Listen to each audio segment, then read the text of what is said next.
विद्यार्थियों, आज हम भारतीय संसद के संदर्भ में चर्चा करेंगे। हमारे संविधान के अंतर्गत केंद्रीय जो विधानमंडल को संसद की संज्ञा दी गई है और यह संसद द्विसदनात्मक सिद्धांत के आधार पर गठित की गई है। संविधान के अनुच्छेद 79 में लिखा है, संघ के लिए एक संसद होगी जो राष्ट्रपति और दोनों सदनों से मिलकर बनेगी, जिसके नाम क्रमशः राज्यसभा और लोकसभा होंगे।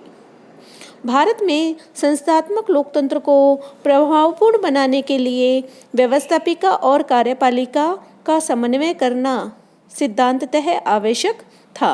अतः राष्ट्रपति को भी संसद का अभिन्न भाग बनाया गया। आया समझ में? अब संसद किससे बनेगी? राष्ट्रपति, लोकसभा और राज्यसभा से मिलकर संसद बनेगी। संसद के जो हम देखते हैं कार्य और शक्तियों के संदर्भ में देखते हैं कि कौन कौन सी शक्तियां जो है संसद को प्राप्त है। पहले हम संसद का देखेंगे, फिर पृथक पृथक सदनों के संदर्भ में शक्तियों का अध्ययन करेंगे। तो सबसे पहली संसद की जो शक्ति है वो है व्यवस्थापन संबंधी। संसद को संघीय सूची तथा समवर्ती सूची के सभी विषयों पर कानून बनाने की शक्ति प्राप्त है। इसके अतिरिक्त सभी संघीय क्षेत्रों के लिए संसद को सदैव ही सभी विषयों पर कानून बनाने की शक्ति प्राप्त है। संकट काल की उद्घोषणा के काल में राज्य सूची के विषयों पर संसद कानून बना सकती है। जब कभी 2 या अधिक राज्यों के विधानमंडल प्रस्ताव पास करके संसद से किसी भी विषय के बारे में कानून बनाने की प्रार्थना करे तो संसद कानून बना सकती है। इसी प्रकार जब राज्यसभा 2/3 बहुमत से प्रस्ताव पारित करके राष्ट्र हित में संसद से राज्य सूची के किसी विषय पर विशेष कानून बनाने का अनुरोध करे तो संसद कानून बना सकती है। दूसरी है वित्तीय शक्तियाँ। संविधान द्वारा संसद को संघीय वित्त पर पूर्ण नियंत्रण प्रदान किया गया है। सभी कर संबंधी प्रस्ताव तथा अनुदानों की मांगे संसद द्वारा स्वीकृत होने पर ही प्रभावी होती हैं, क्योंकि संविधान के अनुसार विधि के प्राधिकार के बिना न तो कर लगाया जाएगा और न ही एकत्रित किया जाएगा। संसद ही प्राक्कलन और लोक लेखा समिति की नियुक्ति करती है तथा नियंत्रक व महालेखा परीक्षक के प्रतिवेदन पर विचार प्रस्तुत कर कार्रवाई करती है। संसद की स्वीकृति के बिना सरकार को राष्ट्रीय वित्त में से खर्च करने का अधिकार नहीं होता है, यानी राष्ट्रीय वित्त पर संसद का नियंत्रण होता है। तीसरी है कार्यपालिका से संबंधित शक्तियाँ। भारत में संस्थात्मक शासन प्रणाली अपनाई गई है, अतः मंत्रिमंडल संसद के प्रति उत्तरदायी है। मंत्रिमंडल केवल उसी समय तक सत्तारूढ़ रह सकता है जब तक कि उसे लोकसभा का विश्वास प्राप्त हो। संसद अनेक तरीकों से कार्यपालिका पर नियंत्रण रखती है। संसद के सदस्य अविश्वास के प्रस्ताव, निंदा प्रस्ताव और काम रोको प्रस्ताव द्वारा सरकार पर नियंत्रण रखते हैं तथा उसे उत्तरदायी बनाए रखते हैं। संसद के सदस्य मंत्रियों से सरकारी नीतियों के संबंध में प्रश्न तथा पूरक प्रश्न पूछ सकते हैं तथा सरकार की आलोचना कर सकते हैं। संसद सदस्य बजट को अस्वीकार करके मंत्रियों के वेतन में कटौती का प्रस्ताव स्वीकृत करके सरकारी विधेयक में संशोधन करके अपना विरोध प्रदर्शित कर सकते हैं। नेक्स्ट है राज्यों के संदर्भ में शक्तियाँ। संविधान में संसद को यह अधिकार दिया गया है कि राज्यों की इच्छा के बिना भी वह उसकी सीमाओं तथा नामों में परिवर्तन कर सकती है। नवीन राज्यों का निर्धारण करने का भी उसे अधिकार है। किसी राज्य का अस्तित्व वह समाप्त भी कर सकती है। संसद को भारतीय नागरिकता के निर्धारण करने का भी अधिकार है। संविधान के संशोधन से संबंधित शक्तियां भी संसद को प्राप्त है। वह संविधान में संशोधन कर सकती है। संविधान के बड़े भाग में अकेले संसद के दोनों सदनों द्वारा ही संशोधन किया जा सकता है। नेक्स्ट है निर्वाचन संबंधी कार्य। संविधान के अनुच्छेद 54 के अनुसार संसद को कुछ निर्वाचन संबंधी शक्तियां भी प्रदान की गई हैं। संसद के दोनों सदनों के निर्वाचित सदस्य राष्ट्रपति के निर्वाचन के लिए गठित निर्वाचन मंडल के अंग हैं। अनुच्छेद 66 के अनुसार संसद सदस्य उपराष्ट्रपति का निर्वाचन करते हैं। और आखिरी और अंतिम है महाभियोग का अधिकार। संसद के दोनों सदनों के द्वारा निर्धारित विशेष प्रक्रिया के आधार पर राष्ट्रपति पर महाभियोग लगाया जा सकता है। इसी प्रकार उच्चतम न्यायालय तथा उच्च न्यायालय के न्यायाधीशों पर भी महाभियोग लगाने तथा उन्हें पदच्युत करने का प्रस्ताव भी संसद ही पारित करती है। इस प्रकार जो संसद की शक्तियों को देखते हुए कहा जा सकता है कि भारतीय संसद की शक्तियाँ और उसके कार्य बहुत विस्तृत हैं। संसद सार्वजनिक वाद विवाद के स्थल के रूप में कार्य करती है।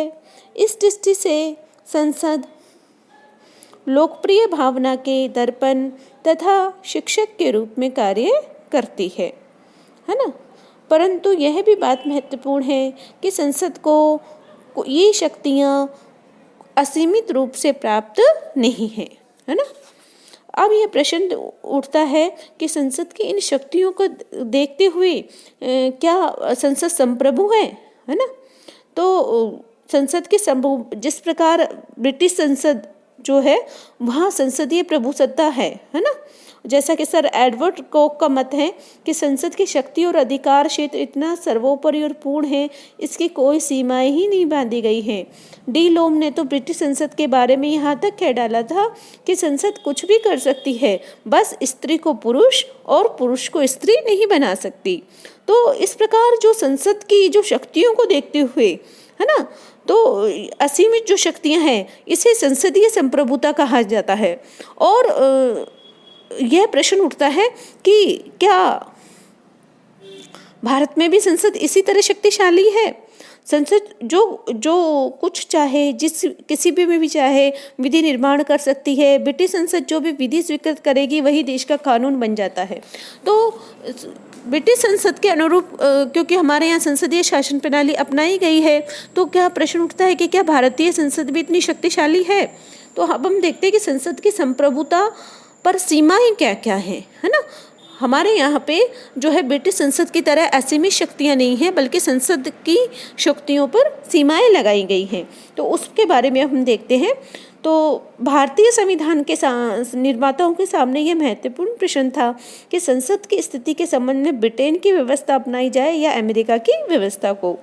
ब्रिटेन में संसद की सर्वोच्चता है, जिसके अनुसार संसद किसी भी विषय पर कानून निर्माण कर सकती है और संसद द्वारा निर्मित कानून को किसी भी सत्ता के सम्मुख चुनौती नहीं दी जा सकती। दूसरी ओर अमेरिका की कांग्रेस एक सर्वोच्च संस्था नहीं है।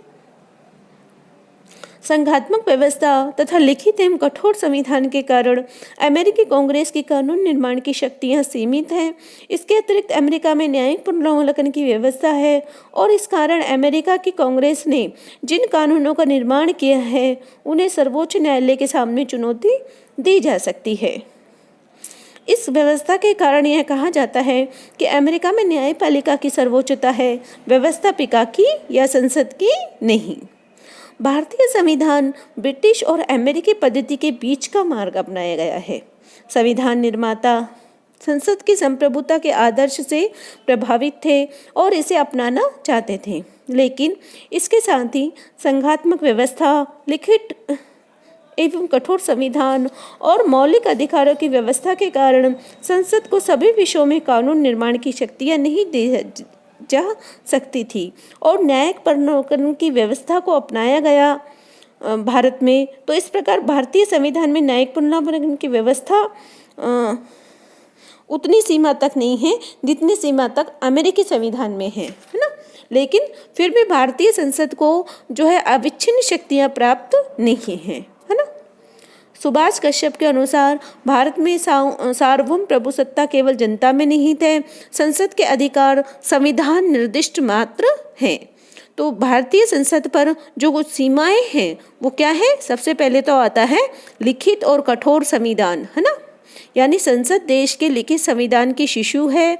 संविधान की संप्रभुता संविधान के लिखित प्रावधानों द्वारा सीमित है। संसद की प्रभुसत्ता संविधान के प्रावधानों के द्वारा सीमित है। संविधान के अनुच्छेद 245(1) के द्वारा यह स्पष्ट किया गया है कि व्यवस्थापन शक्तियों का उपयोग संसद संविधान के अनुसार ही करेगी, है ना। तो उसकी सीमा यही हो जाती है कि वो संविधान में जो दिया गया है उसके अनुसार ही करेगी, संविधान से बाहर जाने का साहस नहीं करेगी।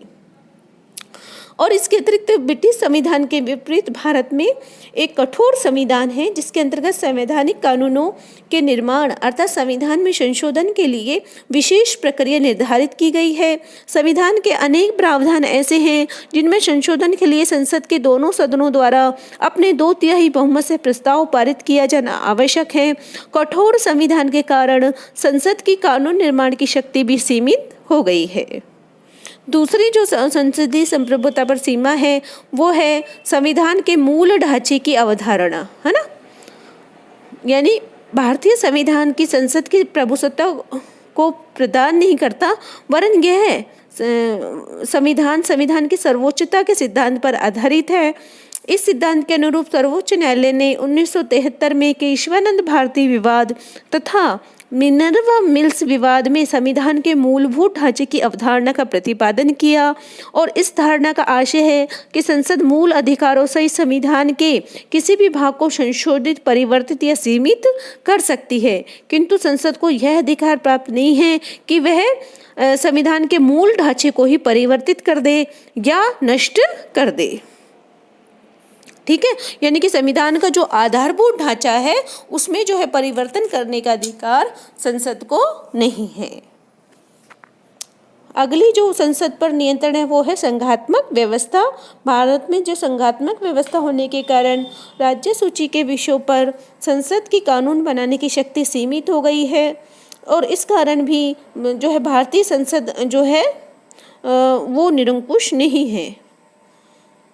नेक्स्ट है मूल अधिकार और न्यायिक पुनर्वलोकन की व्यवस्था, यानी मूल अधिकार और न्यायिक पुनर्वलोकन, है ना, के विरुद्ध जो है किसी भी कानून का निर्माण नहीं किया जा सकता, है ना।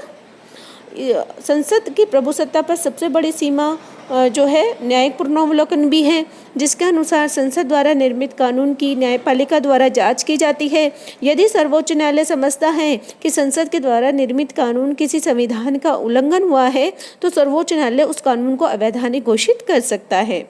अनेक विवाद में सर्वोच्च न्यायालय ने संसद द्वारा निर्मित कानूनों को अवैध घोषित किया गया है। इसके अतिरिक्त संसद की प्रभुसत्ता पर राजनीतिक परिसीमाएं भी हैं।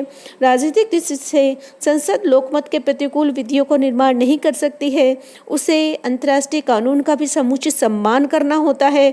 संसद पर प्रधानमंत्री और मंत्रिमंडल का भी नियंत्रण रहता है और प्रधानमंत्री संसद के निम्न सदन का विघटन कर सकता है। तो भारत की जो समस्त राजनीतिक व्यवस्था में संसद को बहुत महत्वपूर्ण स्थिति प्राप्त है, लेकिन संसद की शक्तियों की सीमाएं हैं और उसकी शक्तियों की मर्यादाएं हैं। तो इस प्रकार जो है ये हम कह सकते हैं कि भारतीय में संसद जो शक्तिशाली है पर उस रूप में शक्तिशाली नहीं है जितनी कि ब्रिटिश संविधान में है, कि वो स्त्री को पुरुष और पुरुष को स्त्री के सिवा सारे काम कर सकती है। भारत में लिखित संविधान, मूल अधिकार, न्यायिक पुनर्वलोकन की व्यवस्थाएं, ऐसे जो व्यवस्था की गई है जो संसद की शक्ति पर अंकुश रखने का कार्य करती हैं और उस पर नियंत्रण में रखती हैं। धन्यवाद।